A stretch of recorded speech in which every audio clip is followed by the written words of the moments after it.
নমস্কার বন্ধুরা, আজকে 26শে জুন আগামী 48 ঘন্টাতে পশ্চিমবঙ্গ, বাংলাদেশ, আসাম এবং ত্রিপুরার উপরে ভারী থেকে অতি ভারী বৃষ্টিপাতের আশঙ্কা বেশ কিছু জায়গাতে রয়েছে এবং বেশ কিছু জায়গাতে বজ্রপাত সহ বৃষ্টিপাতের আশঙ্কা রয়েছে। যেমন কিন্তু বর্তমানে আমাদের পশ্চিমবঙ্গের দক্ষিণভাগের যে জেলাগুলো রয়েছে সেখানে আপনারা গরম উপলব্ধি করতে পারবেন। বাংলাদেশের দক্ষিণভাগের বেশ কিছু জায়গাতে কালবৈশাখী উপলব্ধি করা যেতে পারে। আমাদের ত্রিপুরার বেশ কিছু জায়গাতে আপনারা কিন্তু আকাশে গুমট মেঘ এবং বজ্রপাত কিন্তু উপলব্ধি করতে পারবেন এবং দেখতে গেলে আমাদের আসামের উপরেও মোটামুটিভাবে এরকমই কন্ডিশন কিন্তু থাকবে। বেশ কিছু জায়গাতে আপনারা বজ্রপাত সহ বৃষ্টিপাত দেখতে পারবেন। কিন্তু ওভারঅলি যদি আমরা কথা বলার চেষ্টা করি, পুরো রিজিয়নটাতে বৃষ্টিপাত এবং বজ্রপাত এবং পুরোপুরিভাবে আকাশে মেঘ এরকমটাই কিন্তু কন্ডিশন আগামী 48 ঘন্টায় 25শে জুন এবং 26শে জুন এই দুই দিন কিন্তু দেখতে পাওয়া যেতে পারে। এরকমটাই আলিপুর আবহাওয়া দপ্তর এবং সাথে সাথে ইন্ডিয়ান মেট্রোলজিক্যাল ডিপার্টমেন্ট এবং সাথে সাথে বাংলাদেশের আবহাওয়া অধিদপ্তরের তরফ থেকে খবর পাওয়া যাচ্ছে। বর্তমানে দেখতে গেলে এখন অবধি 925 হেক্টোপাস্কেল থেকে জলীয় বাষ্পপূর্ণ হাওয়া পশ্চিমবঙ্গ এবং সাথে সাথে বাংলাদেশে বঙ্গোপসাগর থেকে প্রবেশ করছে এবং এটাই হচ্ছে মৌসুমী বায়ু, যার জন্য কিন্তু পশ্চিমবঙ্গের সমুদ্র তটের যেসব জেলাগুলো রয়েছে সেখানে আপনারা খুব ভালোভাবে কিন্তু বজ্রপাত সহ আপনারা কিন্তু কালবৈশাখী দেখতে পারবেন। সেটা হচ্ছে আমাদের কিন্তু যে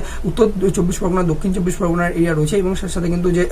আমাদের যে মেদিনীপুরের এরিয়া রয়েছে, হাওড়া, হুগলি, আরামবাগের যে এরিয়া রয়েছে এবং সাথে আমাদের কিন্তু যে মুর্শিদাবাদ এবং সাথে আমাদের যে নদিয়ার এরিয়াগুলো রয়েছে এখানে আপনারা কিন্তু বজ্রপাত সহ কিন্তু বিকালের দিক করে কিন্তু বৃষ্টিপাত দেখতে পারবেন। আসানসোল, দুর্গাপুর অর্থাৎ হচ্ছে কিন্তু বর্ধমানের যে এরিয়া রয়েছে এবং সাথে সাথে কাটোয়া, কালনার যে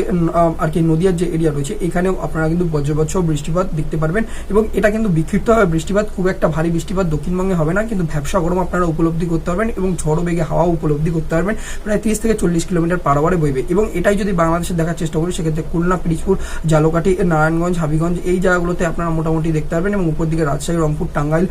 এই জায়গাগুলোতে আপনারা দেখতে পারবেন এবং চুয়াডাঙ্গাতেও মোটামুটিভাবে কিন্তু বজ্রপাত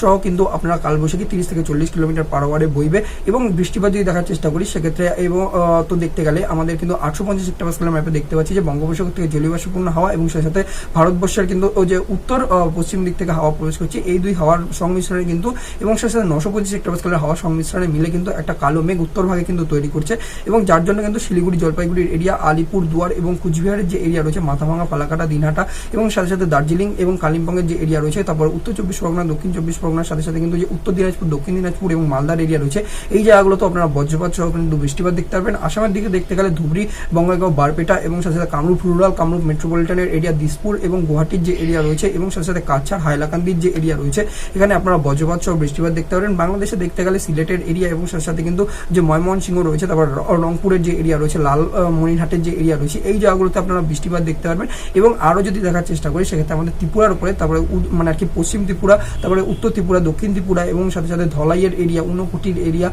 খোয়াইয়ের এরিয়া এই জায়গাগুলোতে আকাশে মেঘ এবং বজ্রপাত থাকবে। মোটামুটিভাবে মিজোরামেও কিন্তু বেশ কিছু জায়গাতে যে মমিত ডিস্ট্রিক্টগুলো রয়েছে বা বলা যেতে পারে লংলাই, লংতাই, তালাবুংয়ের যে এরিয়া রয়েছে এখানেও আপনারা বজ্রপাত সহ বৃষ্টিপাত কিন্তু আগামী 48 ঘন্টায় দেখতে পারবেন। মোটামুটিভাবে দেখতে গেলে টেম্পারেচার পুরো এই রিজিয়নটাতে কলকাতার যে দক্ষিণবঙ্গের এরিয়া রয়েছে সেখানে 38 ডিগ্রি, তারপরে উত্তরবঙ্গের যে এরিয়া রয়েছে সেখানে 32 ডিগ্রির কাছাকাছি এবং আসামে প্রায় 32 থেকে 35 ডিগ্রির মধ্যে টেম্পারেচার থাকবে এবং বাংলাদেশেও 32 থেকে 35 ডিগ্রির মধ্যে টেম্পারেচার এবং ত্রিপুরাতেও প্রায় কিন্তু 32 থেকে 36 ডিগ্রির মধ্যে টেম্পারেচার ঘোরাফেরা করবে। বাকি যারা আপনারা কিন্তু মাঠে ঘাটে কাজ করছেন তাহলে সেক্ষেত্রে আমরা সতর্কবার্তা থাকবে যে যখন কিন্তু বজ্রপাত হবে বা খুব বেশি বৃষ্টিপাত মনে হচ্ছে যে হচ্ছে তাহলে সেক্ষেত্রে আপনাদের সুরক্ষিত জায়গায় শেল্টার নিতে হবে এবং সাথে যারা সমুদ্রে আপনারা ট্রলার নিয়ে মাছ ধরতে যাবেন চাষি ভাই বন্ধুরা তাহলে সেক্ষেত্রে তাদের বলবো যে আপনারা কিন্তু লোকাল অথরিটির সাথে কথা বলে যাবেন। বাকি হচ্ছে বাংলাদেশ এবং সাথে সাথে কিন্তু যে পশ্চিমবঙ্গের জন্য সেপারেট ভিডিও বানিয়েছি যে সেখানে কিরকম ওয়েদার কন্ডিশন রয়েছে জেলাভিত্তিক, সেগুলো দেখতে হলে অবশ্যই এই ভিডিওর ডেসক্রিপশন বক্সে লিঙ্ক দেওয়া রইল, সেখান থেকে আপনারা চেক করতে পারেন। আর বাকি যদি এরকম আপনারা রেগুলার আবহাওয়া সম্পর্কিত আপডেট পেতে চান তাহলে আবহাওয়া দর্পণকে অবশ্যই ইউটিউবে সাবস্ক্রাইব করে নেবেন।